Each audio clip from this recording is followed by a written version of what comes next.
Skippy Simon here, ladies and gentlemen. How you doing? It's the GFYS Podcast. Yeah, glad to see you again. What's going down, clowns? All right. Also, want to say thank you to our sponsor, Neptune's Edge. These guys right here. If you contact your dispensary and they contact us, pretty soon you're going to be able to get weed for $60. Out the door for an ounce of weed, baby. That's the best price in the world. Don't pay all those stupid high prices for that bougie weed. It's like everyone's all, you buy that weed because you want to get Instagram hits. I get it. But you know what? Instead of spending $60 for an eighth, spend $60 for an ounce. Stretch your dollar. Come on, man. It's all about economics. Smoke that weed. $60 an ounce. Contact me, GFYS Podcast Instagram, and have your dispensary contact me. Pardon me, it's the soda talking. But have them contact me and we'll hook it up. How's that sound?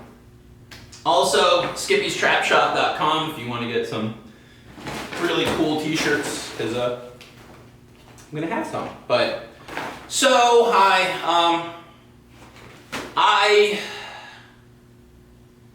want to talk about how I'm completely done with the Comedy Store. I can't go back there anymore. I realize, you gotta understand, you guys don't know me all that well.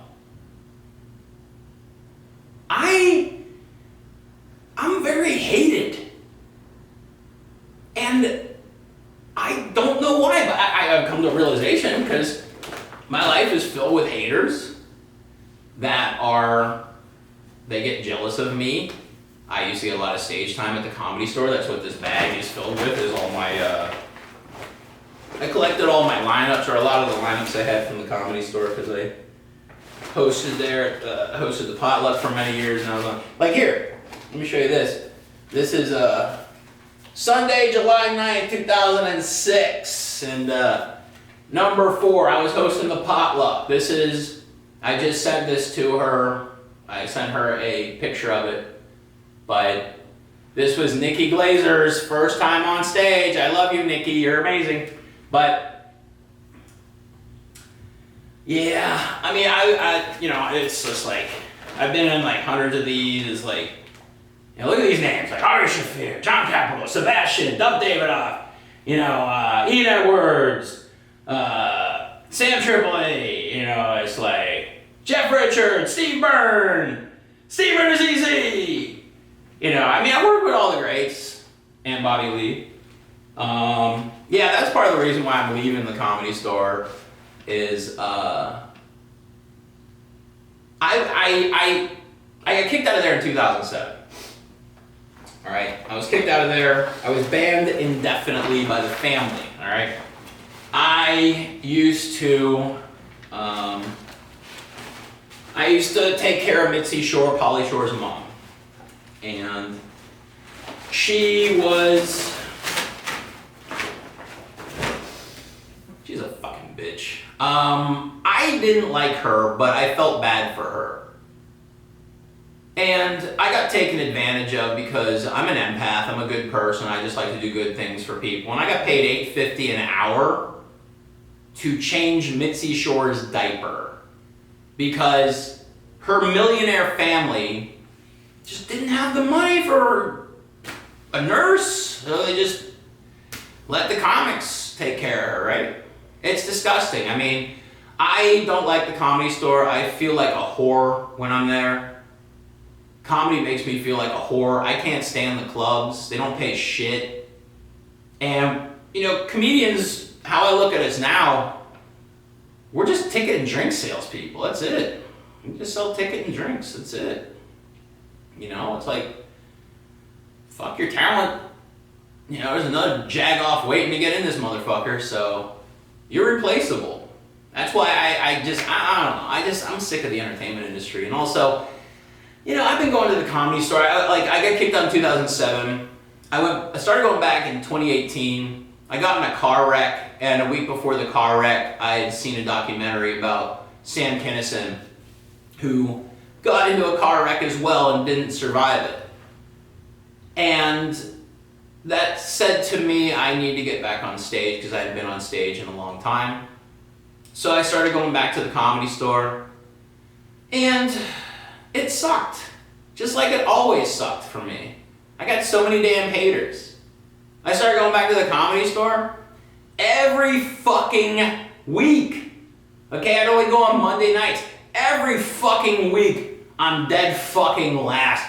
Like, I just got to a point where I just started putting my name, because they do like a ticket thing, but it doesn't mean shit, they're just assholes. So I would put DFL at the bottom of my ticket for dead fucking last.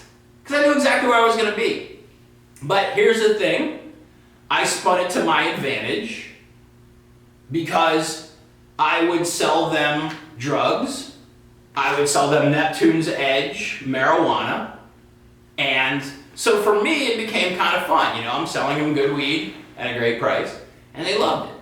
But as I've come to realize, comedians aren't people I want to hang out with. I don't. They're, for the most part, a lot of them are insecure. A lot of them are pussy assholes. Let's just face it. These are people that need to get on stage every night because they need validation, because their ego is so tweaked or whatever. I'm not like that. I don't need the acceptance. I'm happy every day, so it doesn't matter, you know? There's a lot of people who, you know, their mental instability has them on stage every night because they need the attention or whatever. I don't know. I've never needed attention. But I started doing comedy just because I love having fun, and that was a great way to do it. I loved the interactions with the crowd. I love making people laugh. I love seeing smiles on people's faces. And for me, it was great. Like, my first years at the Comedy Store were fantastic. I was a phone guy and a door guy, and, like, you know, I got along with everybody. But it's when I started advancing the ranks at the Comedy Store is when I started getting all the haters. Like, buddies of mine who I was door guys with started just stabbing me in the back.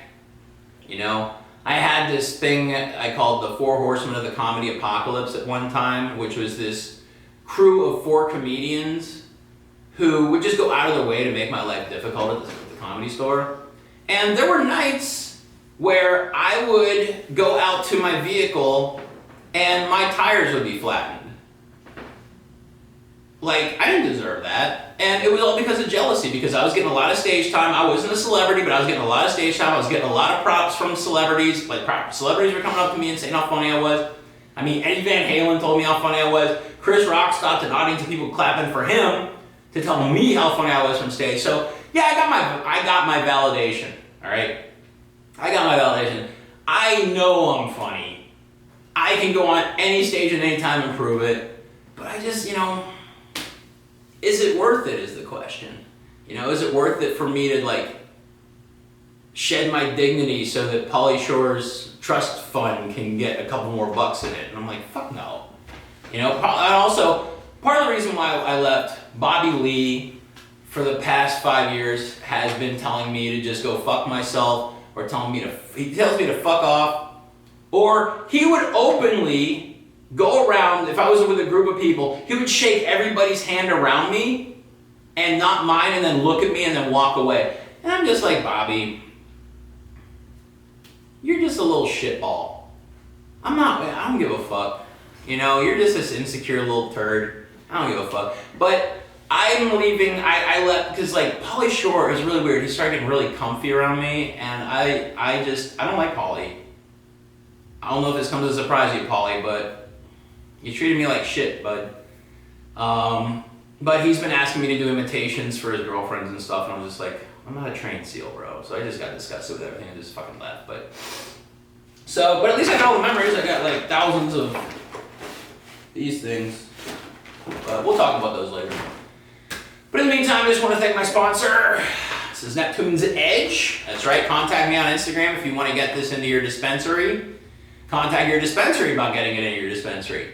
Then have your dispensary contact me on Instagram, GFYS Podcast Instagram, and I will hook your ass up. That's right, if you're in Southern California, get Neptune's Edge in your stores. Also, GFYSpodcast.com,